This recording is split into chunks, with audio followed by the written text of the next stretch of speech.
Good. Well, I don't have to remind you that anthropology is the study of what it means to be human. And so it must be at least part of our task to explain why it is that out of 220 primate species, we humans are the only one which talks. And our argument, which we're going to give this evening, is that the reasons are fundamentally social and political. Monkeys and apes live in dominance hierarchies. There's nothing at all communistic or egalitarian about their political arrangements.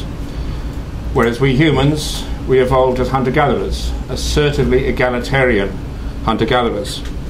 And so the short version of our theory is that laughter and language go together, emerging simultaneously as our egalitarian ancestors turned primate politics upside down.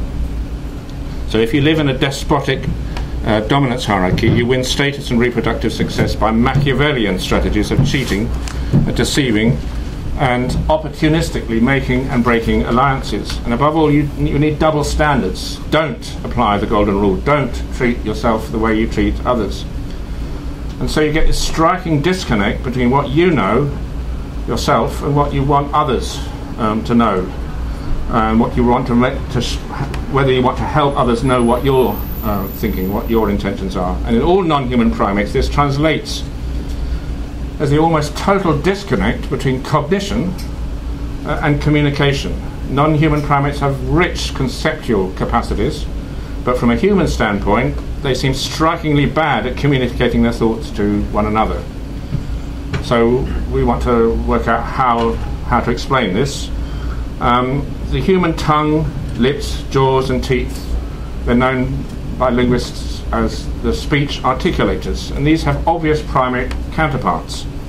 In apes and monkeys, they have the same kind of lips and teeth and jaws and so on and so forth, but these are restricted to basic functions such as chewing and breathing.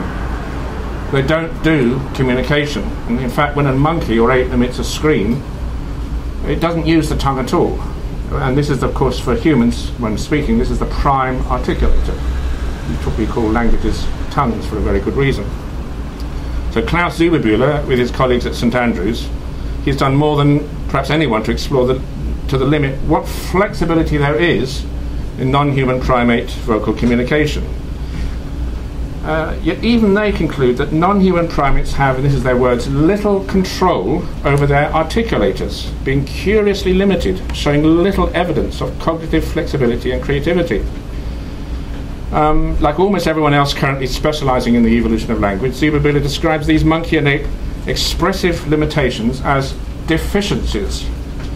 And one deficiency is a lack of sophisticated control over the articulators, and the other is a remarkable shortcoming in social cognition.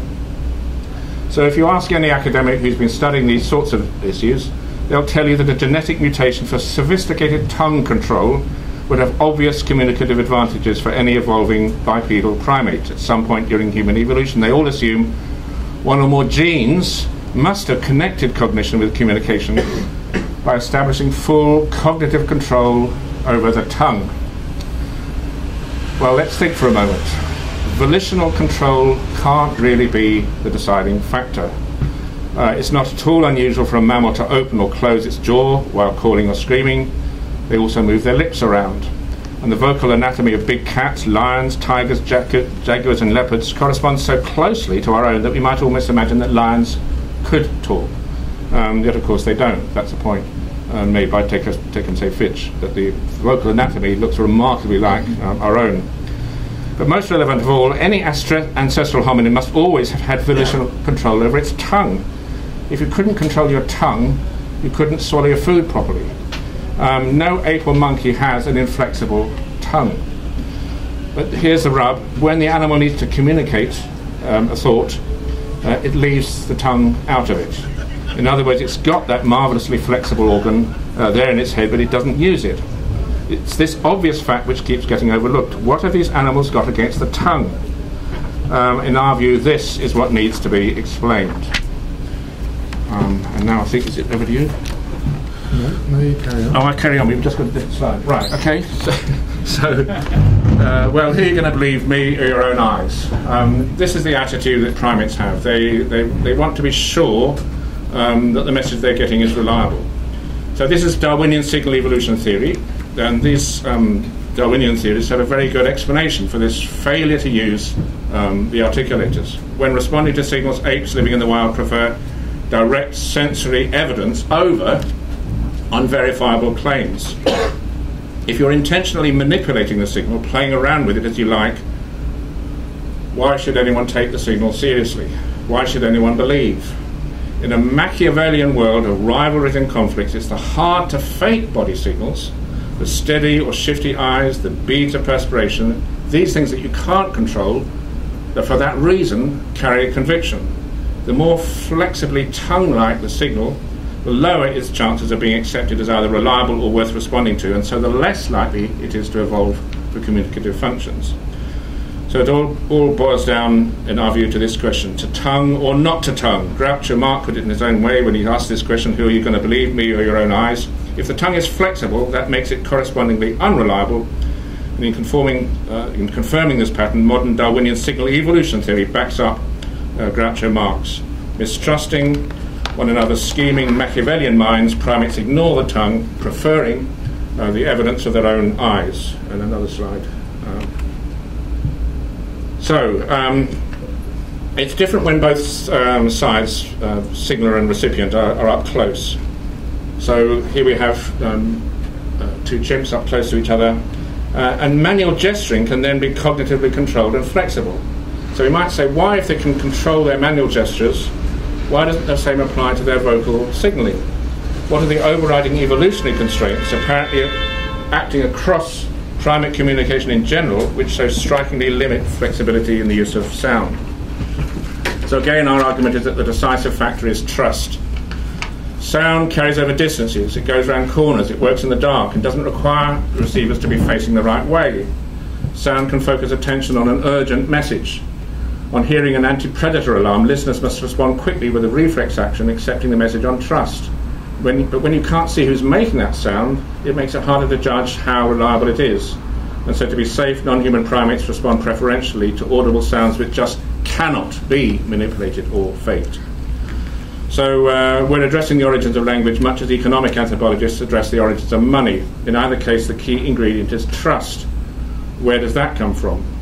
So we're arguing, like the watermark in a banknote, the inflexibility of primate vocal signalling is the feature which inspires trust. So it's not a genetic deficiency at all. In a Darwinian world, it's how apes and monkeys reassure one another that their signals are not fakes. Next slide. So, the eyes illustrate the same point in a different way. Primate dark on dark eyes. The obscure direction of gaze, obstructing others from looking in. For primates, this is adaptive. A dominant male gorilla needs to survey others' mental states, but it doesn't want those others to reciprocate by inferring its thinking. So it has no interest in exposing itself to surveillance in return. So there's this radical disconnect between the eyes looking out, these eyes are for looking out, and human eyes, which are also for looking in. So the human eye, you can see, is quite different. It features a dark iris, starkly visible against a white sclera background. Eyes of this kind foster transparency and are in that sense reversible, designed not only for looking out but also for looking in, suggestive of turn-taking, role reversal, egalitarianism, two-way mind-reading, or as it's called by psychologists, intersubjectivity. Michael Tomasello's one-year-old cognitive revolution. He describes how a human child at about the age of 1 begins to see others as intentional agents like itself, and it even begins to see itself as others see it. And he calls this a revolution, a psychological or cognitive revolution. So what we're arguing is that what applies to eyes applies equally to vocal communication. Hence the striking disconnect between primate vocal production, which is conceptually impoverished. Their vocal signalling is not at all rich, but what they infer from the signalling conceptually is strikingly rich. They've got perfectly good conceptual capacities, comprehension capacities. So this again suggests competition to establish dominance. After all, if you're dominant, as this guy here is, it's good to know about your subordinates' thinking, but not good for them to know about your thinking. In primates, this disconnect prevents language from even beginning to evolve. Language presupposes a willingness to put ourselves in one another's shoes, avoiding double standards, applying to others the principles that we apply to ourselves.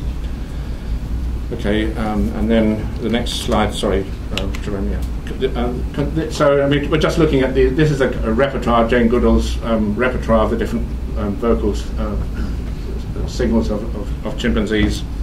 And you can see, can't you, when they're all actually body language. They're all describing what's going on in the body, whether you're copulating, whether you're distressed, and all those things. So, constraints on primate vocal production. Juvenile primates love to play, but pressure for reliability constrains their vocal play. So you can kind of see why that is. Imagine what would happen if a mutant vervet monkey, a special monkey or a chimpanzee, could and began to freely play around with its predator alarm calls. The animal would then be noticed by conspecifics for doing that, and it would lose all credibility and be ignored. So to summarise this section of this evening's talk, unlike emotionally anchored changes of pitch, body language, tongue modulations, which of course the part of language is digital and conceptual, are freely volitional. Paradoxically, that's precisely why primate vocalizers set aside the tongue. It's just too unreliable. Hence the tongue plays no role in the chimpanzee pantoot and copulation screams and so forth. By contrast, human evolution has co-opted the tongue, possibly the most flexible part of our body, as the primary speech articulator. So we face a conundrum. How could natural selection have switched from quarantining the primate tongue, excluding it from all but a marginal role in vocal communication, to developing and fine-tuning the same tongue as the most important speech articulator of all? Since this development was biologically unprecedented, something quite specific and remarkable must have happened, and the challenge is to narrow down what it was. Okay, well, thank you, Chris. What we're doing is switching between the bits we thought about together. I mean, this is a joint project, but it's one which we have different, we bring different bits of evidence to the discussion. So, obviously, language first evolved among hunter-gatherers, since that has been the form of life that human beings have had for the large part of our existence. And so, to a greater extent than farmers or city dwellers, extant hunter-gatherers can offer us insights into the possible dynamics involved in the evolution of language. Western theoretical linguists may be surprised by the concepts that occupy the minds of hunter-gatherers. Core concepts connect women's blood with the blood of hunted animals, the moon's changing phases, hunting luck, health, fertility, sharing, kinship, and the spirit world. The assumed connections might in principle be expressed in a modern city dweller's language, and indeed I tried that in a paper called Aquila. It comes to about 10,000 words to explain in modern town dwellers or our modern English what my hunter-gatherer friends in Congo mean when they talk about Aquila. It really does make the concept seem contradictory when you start to list all the different meanings that it has. And it's very typical among hunter-gatherers that they have a single word for this sort of hodgepodge of different practices and beliefs.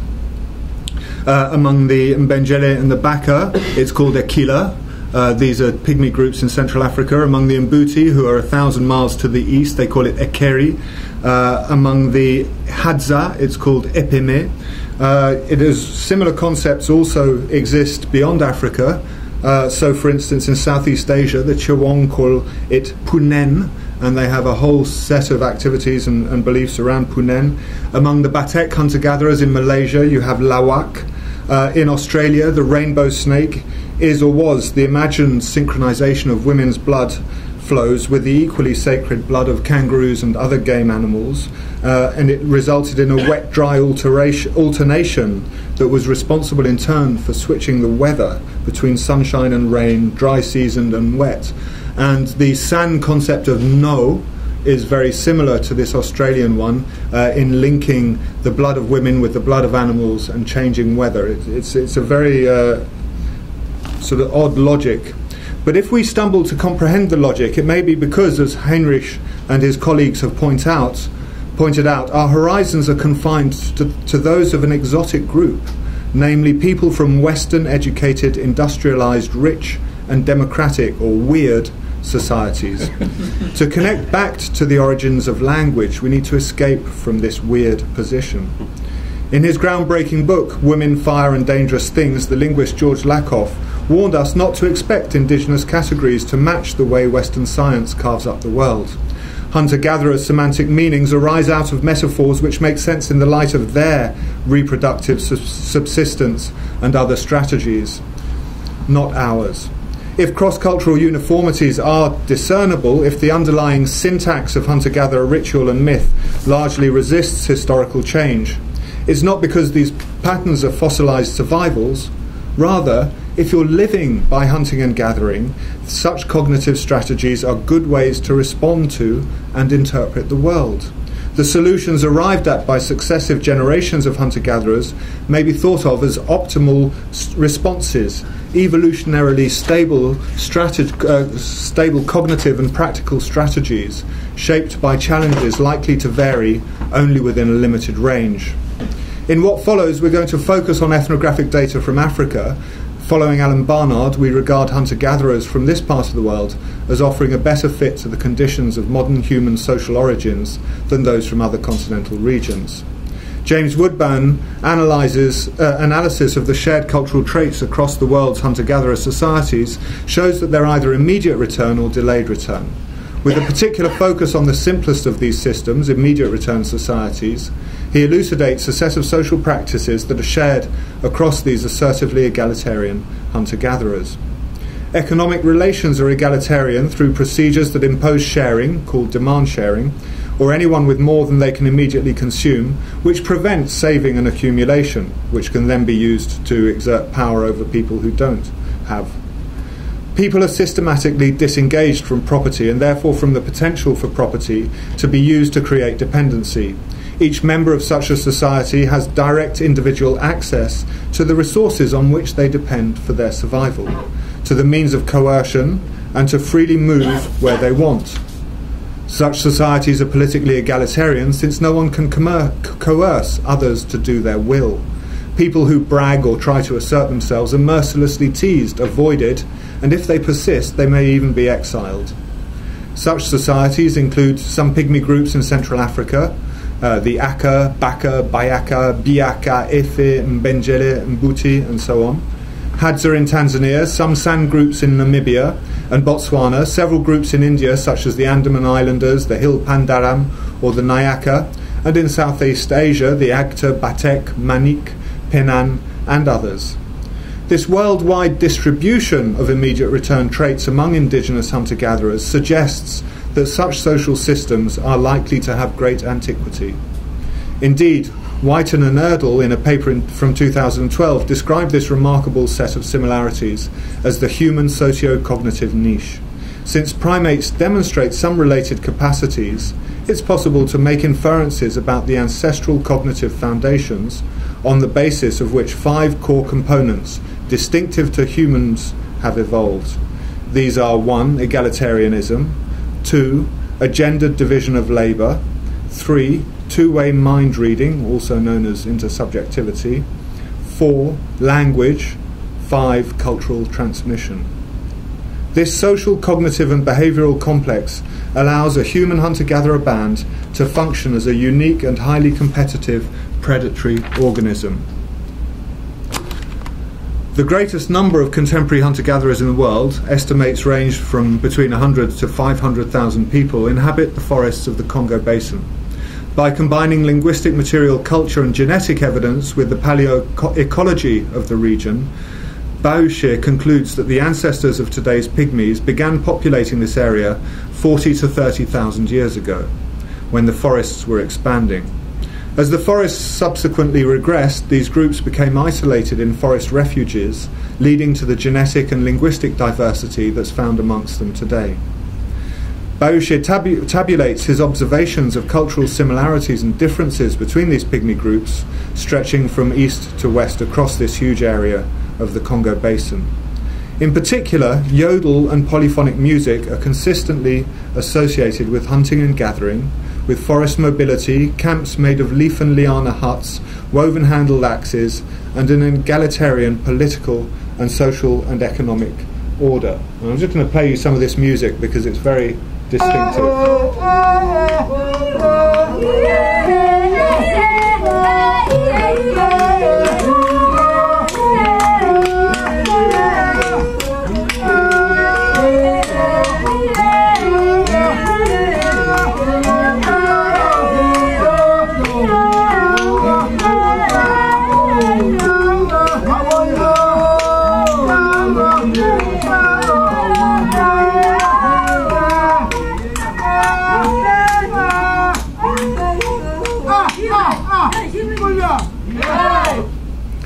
So this is a style you find right across this region. It's not unique to any particular group, but it's a very distinctive style. In addition, gender roles are based on blood symbolism and all exhibit a predatory engagement with their environment and with their neighbours. These similarities suggest that their shared cultural traits are likely to be remnants of a more ancient pygmy culture dating back to an ancestral population. The evidence from pygmy and San groups converges on an association between hunting and gathering, economic and political egalitarianism, a gendered division of labour organised around blood, life governed by playful mimetic ritual, and a highly distinctive polyphonic musical style. So the San have a similar polyphonic musical style. It's slightly different, but it's remarkably similar. Too specific to emerge from convergent evolution and with genetic evidence proving a shared past, we interpret these elements as components of a highly resilient, effective and ancient African hunter-gatherer culture. Evolving hominins, like hunter-gatherers across Africa to this day, had two contrastive relations with animals, that of being both hunter and hunted. Mbengele Bayaka, living in the forests of northern Congo, Brazzaville, regularly experienced predation and attack by large dangerous animals, particularly leopards, but also elephants, buffalo and gorilla. Yet they also hunt these and other animals. The trope of prey interchanging with hunter is a widespread cosmological and ritual obsession among human groups. Think of the work of Maurice Bloch, Discola, Viveros de Castro. Indeed, it could be that this is the archetypal reversal experience inspiring the processes which we're going to develop in the rest of this paper. And Mbengele men, in common with numerous other hunters across the world, mimic many of their favourite game animals' calls in order to lure them to approach, and so kill them more easily. When in the presence of large dangerous animals, they may try to avoid alerting them by mimicking bird calls or silently signing to one another. For example, they may even bend over saplings, point leaves in certain directions to show where they're going, or resort to manual signing in place of speech. They have all sorts of signs to show what animals are nearby. In storytelling, they tend to use the characteristic sounds of an encounter, the animal calls, thrashings of branches, departures and arrivals, in preference to verbal descriptions. And just to illustrate this, because it's difficult when you're such English speakers and European speakers don't use gesture in the way that hunter-gatherers do. The story this man's about to tell you is in a very typical, ordinary style. There's nothing special about what he's doing. This is just standard stuff.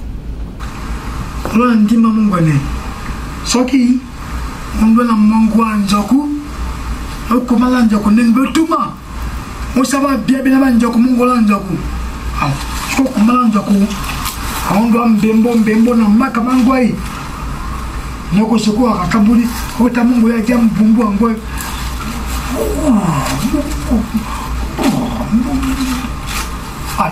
atama mango ngondinge ala siko vetu mavana mayele musuko angwa tene mwana bo amna bimola ya abeke pembeka mwango tene mwana tapoto mwana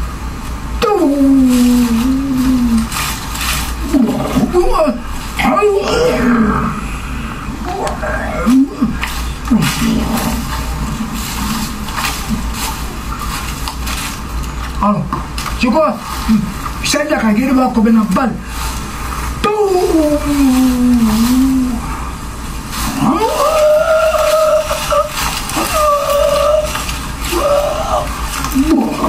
Le cojico en haut, wakakuna kongo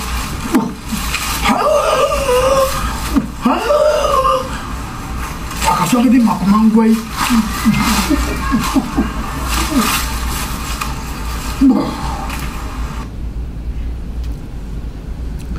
So when Mbengele hunters use their vocal lures against unsuspecting prey animals, the sounds don't count as symbols. After all, the animal victim on each occasion accepts the fake at face value and is straightforwardly deceived. By contrast, when human hunters reenact the events in subsequent storytelling, the listeners around the campfire are not going to be deceived. They'll recognise full well that the elephant or other animal supposedly roaring is no such thing. It's all just make-believe. When vocal signals are accepted and circulated despite being patently false, we may say, following Sperber, that the sounds now qualify as symbols. With fictional status acceptable, costly signalling constraints no longer apply, leaving signallers to prioritise content and communicative efficiency. Potentially, at least, we're on the road towards spoken language. But symbolism is more than just fakery. To qualify as a symbol, a fake or replica must meet two further conditions. Instead of being confused with the original, it must be acknowledged as distinct. Instead of being rejected on those grounds, it must be accepted and socially circulated. Now let's return to the Mbengele. Whenever Mbengele women go into the forest in search of food, they keep together in as large a group as possible, singing loudly. Why do they do this? According to the women themselves, it's to ward off dangerous animals. When camping in certain parts of the forest, women insist on singing through the night. Each achieves a highly integrated yodeling melody that combines with others sung by neighbours to produce the polyphonic song. The challenge is to listen and attune one's own voice to others in the chorus, accurately timing each note. It could be that such exquisitely synchronized choral singing deters predators by exaggerating the apparent size of the group, rather as synchronized roaring by coalitions of lionesses conveys information about their numerical strength, perhaps helping to deter an unwanted approach by a roving, potentially infanticidal male. Our view is that Mbengele women's own interpretation of their singing is probably right. Taking our cue from them, it seems likely that women's choral singing as if one's life depended upon it, forms part of the explanation for the evolution of the remarkable vocal abilities underlying and prefiguring human speech. We favour our in-group, out-group model because we can see no other way of explaining how the reliability constraints obstructing the tongue's involvement in primate vocal communication might have been sidestepped. In the case of both sexes, intentionally deceptive sounds are directed not at Machiavellian insiders capable of mounting resistance, but outwards, against animals unable to resist fake versions of their species-specific calls. Whiten and Erdl explain, developing the cognitive niche has allowed human foragers to repeatedly mount evolutionary surprise attacks on prey, escalating the arms race between predator and prey such that the latter cannot keep up through biologically evolving counter-adaptations with the more rapidly developing clever technological and behavioural innovations of people. We suggest that vocal deception was a clever innovation, one such clever innovation. So we now return to non-human primate social communication, and looking at that, can we discern anything which prefigures defiant choral singing? Well, the chimpanzee wah bark is a loud, sharp sound, typically accompanied by threatening gestures such as arm waving, emitted in response to social disturbance. And I think we've got a recording here. Hopefully it will work. Musa is on my side.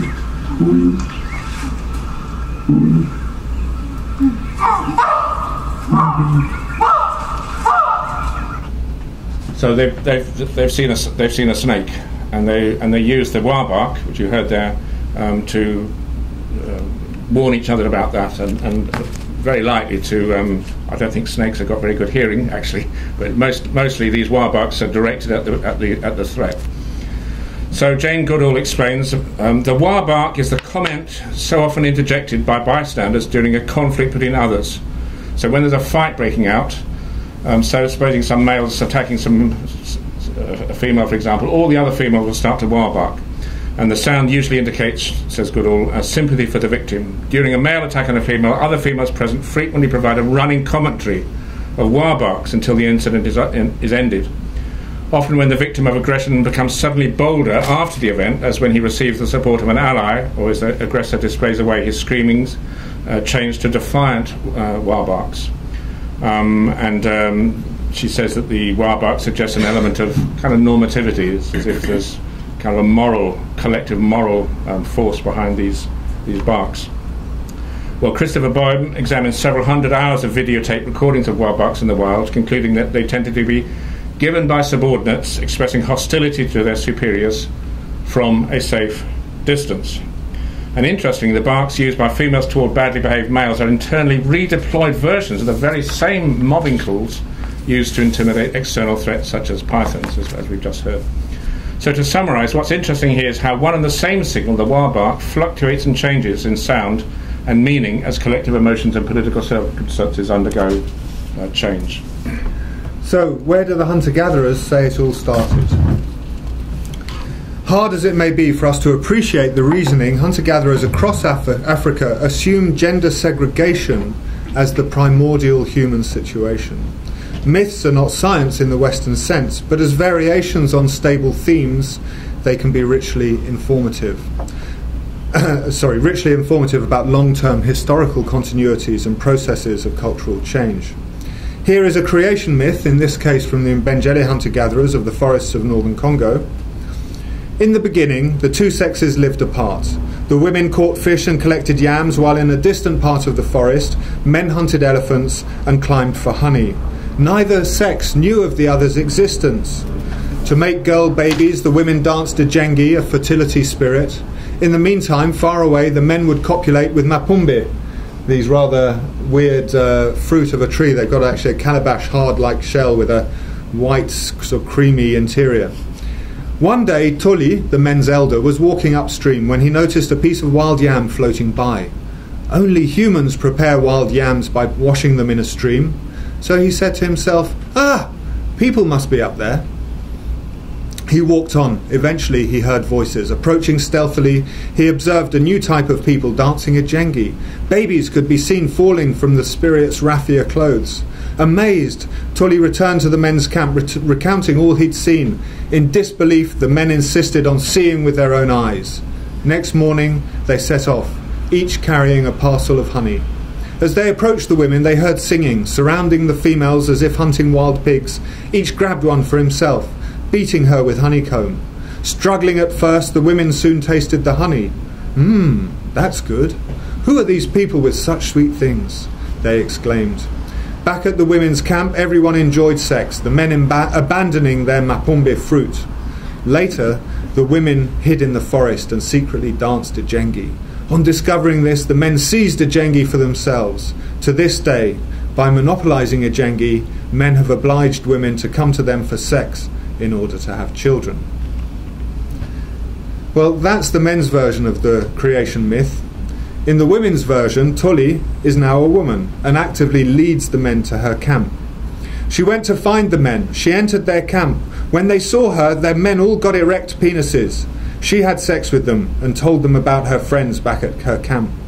The next morning, the men left early, each carrying a parcel of honey. Toli led them all the way to the women's camp. As the men arrived, the women were hostile at first, but on tasting the honey, however, each demanded one man for herself. The men threw away their mapumbe fruit and everyone had sex. The women told the men to stay in camp while they looked for yam roots. One man followed them into the forest. He saw the women dancing a jengi with babies tumbling from the spirit's raffia clothes. He ran back and told the men. They said, "That's something for us men." Confronting the women, they demanded a jengi, and the women gave it to them. So men claim to have seized a jengi by force. Women deny this, arguing that they made a gift of it. If they could afford to give away a jengi, say the women, they must have been able to keep even more powerful things for themselves. Whereas men's edge is superior physical strength, a brute fact, women's claimed superiority is some kind of spirit power connected with the secrets of pregnancy and reproduction. The men ambushed the women using pig hunting techniques. Could there not be a danger that male dominance and aggression, if allowed free rein, might culminate in rape? Accepting that the potential for rape is real, Morna Finnegan argues that this very fact explains why the perpetual motion against dominance must be continually reinvented. Women's countervailing solidarity depends paradoxically on provoking the threat of male violence in order to defeat it. The outcome is what Finnegan terms communism in motion, a never-ending pendulum swinging between male dominance and its celebratory overturn, between brute force on the one hand and on the other, female collectivized attractiveness and corresponding power asserted through song, ribald laughter and erotic play. The crucial point is that finally men opt to support the women in all this. The Mbengele have a word, masana, which covers both ritual and play. Women's answer to men's ejengi is ngoku, their own key ritual. Conceptualized as women's communal spirit, ngoku acts out the mythic theme of the primordial rule of women. As the performance begins, little boys run to their fathers and hide away. Men in nearby huts often retreat, some trying to ignore the raucous proceedings by escaping into the forest. As they disappear, the women seize the communal space, subordinating the entire community to their authority. And we'll just show you a brief snippet of what that's like.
Sorry, I put the wrong bit of film. It hasn't got all the subtitles. I really apologise about that. There's some really wicked one-liners.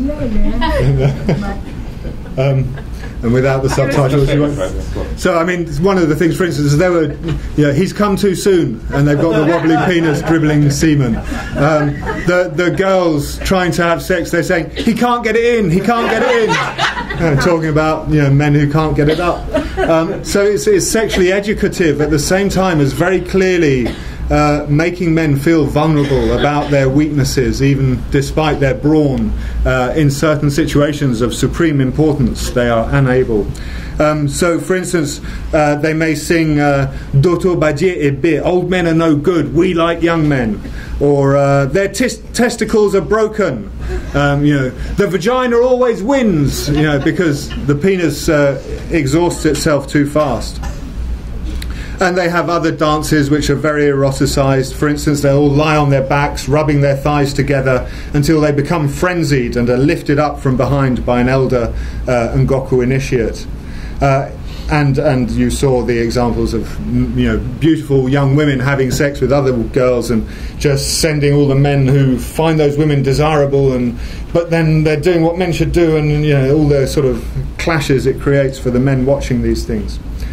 Anyway, women graphically express erotic desire, which they can safely do only by acting in solidarity to defy male desire.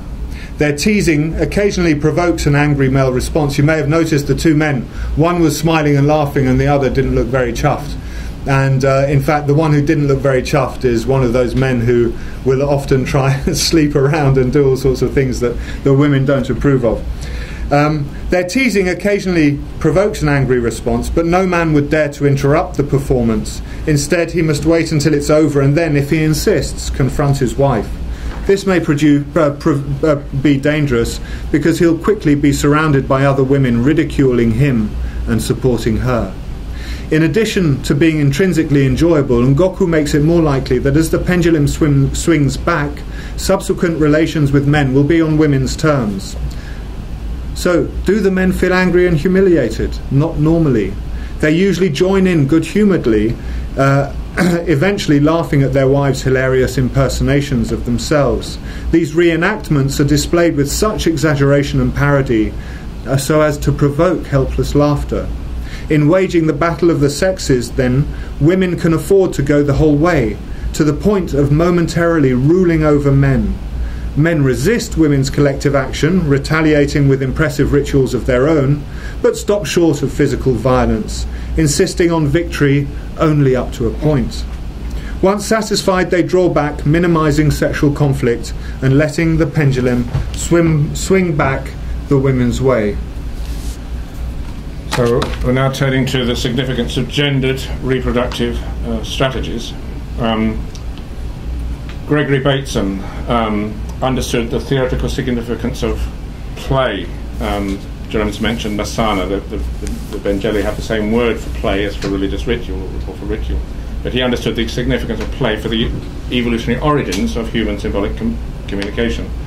And he was looking at monkeys and observed that when young monkeys playfully bite and chase one another, their antics are aggressive. They constitute violent aggression, except that the intended meaning is reversed. And his argument was that a playful nip, is an aggressive bite, as if prefaced by the message, this is only play.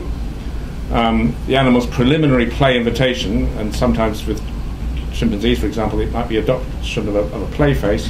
It means, in effect, he put it, the aggressive actions which follow are not to be mistaken for real. So like the Bengali men and women in ritual, in a play fight, each side can now afford to lose the battle for the sake of the game. Turn-taking, each partner's willingness to reverse roles, is essential to the logic of animal play, Bateson was arguing, as it is to the dynamics of human conversation. You speak and I'll listen, and then I'll speak and you listen. So Masana, playful rituals such as Ngoku that we've just seen, outlaw sexual violence.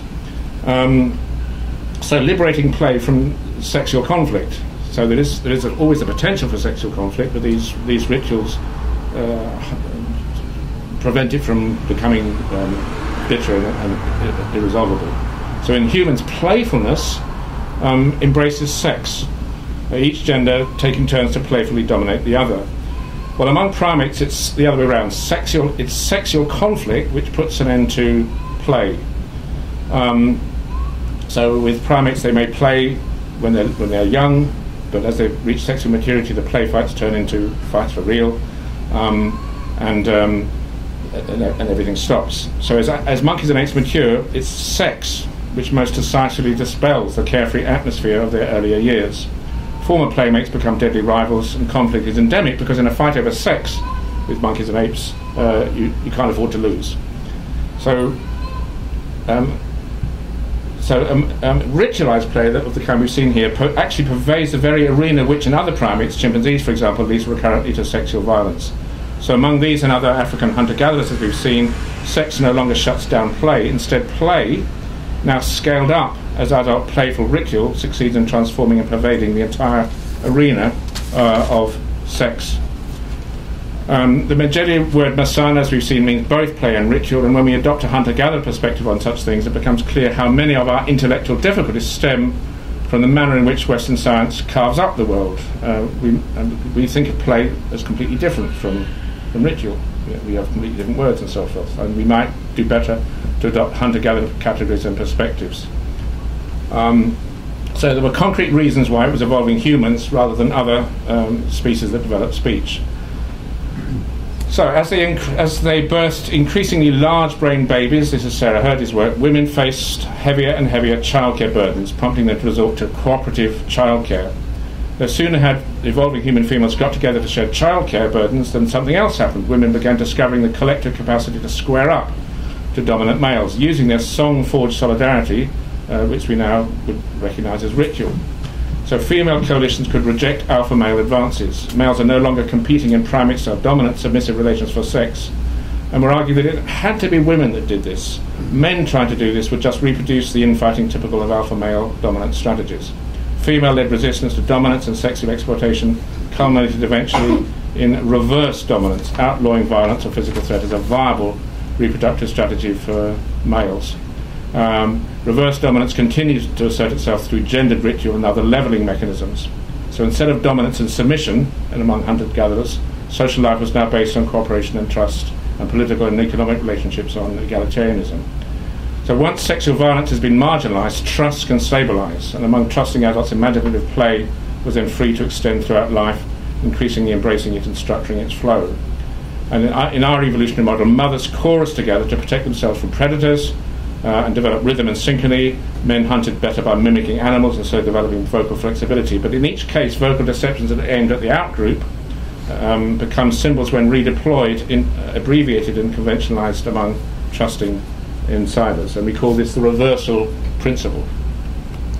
So all this prompts us to suggest a wider human evolutionary pattern of mutually reinforcing reversals linking vocal mobbing, song, play, smiling, sorry, he wasn't meant to come yet, smiling, laughter, ritual, and the earliest beginnings of language. Solutions developed to deal with threats from outsiders, once reversed and redeployed internally within the social group, become transformed into their opposite. The common pathway is that a hostile act, when reenacted under reversed social conditions, assumes a quite different form and conveys a socially positive message. For reversals of this kind to work, there must exist a dividing line between those who are in the know and those who are not. A coalition entails such a boundary, excluding enemies and including friends. Establishing the boundary restructures signals on either side of it, giving each a dual aspect. A given signal is now threatening or reassuring, negative or positive, true or false, according to one's position outside or inside the coalition. Note also that the inside-outside boundary is likely to fluctuate over time, hardening or dissolving according to the level of perceived threat. As a result, a former threat display paradoxically can serve as a demonstration of affection and trust. A grimace of fear morphs imperceptibly into a display of emotional security and relief. A manipulative falsehood reappears among insiders as a statement of incontrovertible fact. Turning to concrete examples, it's widely believed that the distinctively human smile evolved in some such way, originating in the non-human primate fear grin, a gesture of tense nervous submission. The relaxed human version of this primate facial expression, the good-humoured smile, would then be a fear grin under reversed social conditions, once the threat originally provoking it had dissolved. The ethologist Ebersfeld likewise argued that human laughter may be traced back to the rhythmic, hostile mobbing vocalizations of group-living primates, seeking to intimidate a common enemy. Laughter in the human case would then be vocal mobbing under reversed social circumstances, the rhythmic chorus now being enjoyed for its own sake once the former threat has unexpectedly dissolved. Extending the argument, our suggestion is that human symbolic culture emerged as a coalitionary resistance to dominance, culminating in reverse dominance or rule from below by an ungovernable collective. As Mbengele women demonstrate when dancing and singing Ngoku, the physically weaker sex can collectively reverse stereotypically submissive body language. The women's Ngoku replays this defiant reversal each time it is performed. While remaining seductive and sexy, they humorously mimic maleness to clarify that they are not right now yielding to male sexual desire. To the extent that ordinary primate dominance is sexual, reverse dominance, its logical antithesis, must equally be sexual. Subordinating passion to the rule of law is the foundation of society. It is rule from below. So we've outlined a scenario in which deceptive vocal sounds, in being internally redeployed, begin to function in a quite different way, hinting at spoken language. But of course we're well aware that language is much more than a repertoire of imitated sounds. And so the question is, how did our ancestors get from simple repertoire of vocal fakes to the complexities of grammar? Well, there's a wonderful book called The Genesis of Grammar by two historical linguists, Bernd Hein and Tanja Kuteva, and they invoke this concept known as grammaticalization, which is a continuous historical process in which freestanding words develop into grammatical markers, while these grammatical markers in turn become ever more specialized and grammatical. And we can discuss the details of that in the discussion afterwards, hopefully. But for grammaticalization to start, according to these authors, you need just one thing. You need freedom to be creative, freedom to play around with signals that are pure fakes or pure fictions, freedom to say one thing while meaning something very different. Paradoxically, also freedom from worries about grammar. So, supposing you didn't have a word for a verb for spear, but you could imitate a spear or make the movement of a spear, there'd be nothing to stop you using the spearing action to mean to spear. So that as long as you don't care about the difference between verb and noun, you can just use the one for the other. And the same if you only had a noun for dance, a word meaning dance, there's no earthly reason, so long as you weren't worried about grammar, you weren't worried about the distinction between a noun and a verb, to use the same noun, the dance, to say, let's dance. And possibly just to briefly explain this for those of you who don't know what grammaticalization means, supposing you had a society which didn't have a way of linguistically talking about movement through time. You could gesture about positioning in space and movement through space, but you didn't have future or past tense markers, for example. Well, you could just use space as metaphorically to indicate time. So and that's actually what we do very often. So in English, for example, you can say I'm going to London, I'm going to Paris, you're going to London, you're going to Paris. But then to talk about future tense, you could say the weather is going somewhere else. So it is going to rain. Well, so nothing's actually moving when something's happening in the future tense, but you can use space as a metaphor for time, and of course you then start to abbreviate it, and you say it's gonna rain. And eventually it's going to rain. So gn becomes a future tense marker. But notice you can't say I'm gn London. You can't. Once you've abbreviated this metaphor to indicate future tense, It becomes specialised for that particular function, and that's what grammaticalisation is all about. So only if you were worried about grammar would such creative innovations pose any difficulty. And Hine and Taviton insist that no one bothers at all about grammar, or at least they don't bother to start with. And even though they give this example, he sneezed the paper to see right off the table. Well, you can't really sneeze a thing up anywhere, but if you say he sneezed it off the table, you know what they mean. As long as you don't care about grammar, that should work. So they're making the point, kind of the opposite of what Noam Chomsky and others make, which is that you have to have hardwired in your brain all these parts of speech, distinctions between noun, verb, preposition, and so on. As long as you don't care about all that, grammar will evolve.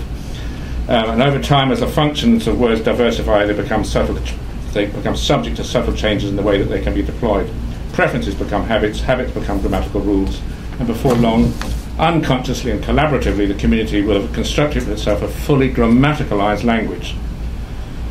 But when we're looking at the origin of language, we need to go back to where we started and work out, well, what factors might have blocked this whole process, blocked the grammaticalization process in the period before it took off. And what we're saying is that the age-old obstacle was the requirement for all signals to be reliable, all signals to incorporate a costly component to guarantee that their reliability. And going back to where we started, roars, screams, pantoots, and all those kind of costly signals are just not the kinds of entities that can be reduced, combined, or recursively structured in the manner that grammaticalization requires. So for grammar to evolve, speakers have to be liberated from primate-style worries about reliability. Listeners have to be prepared to give speakers the benefit of the doubt, evaluating truth, not signal by signal by signal, but on a longer-term basis, postponing judgment until the entire utterance, or perhaps the entire conversation, is complete, focusing at each point not on surface meanings, but on underlying communicative intentions. So the liberating freedom to lie, to be fictional, depends not only on the speaker. It proposes an encouraging, sympathetic audience who can make sense of patent fictions. So by outlawing sexual violence, outlawing the entire dynamics of primate-style social conflict, competition, and communication, women, we're arguing, fundamentally women, establish sufficient public trust for grammaticalization to get underway and for language on that basis to evolve. This was the human revolution. It was the revolution that worked. Thank you.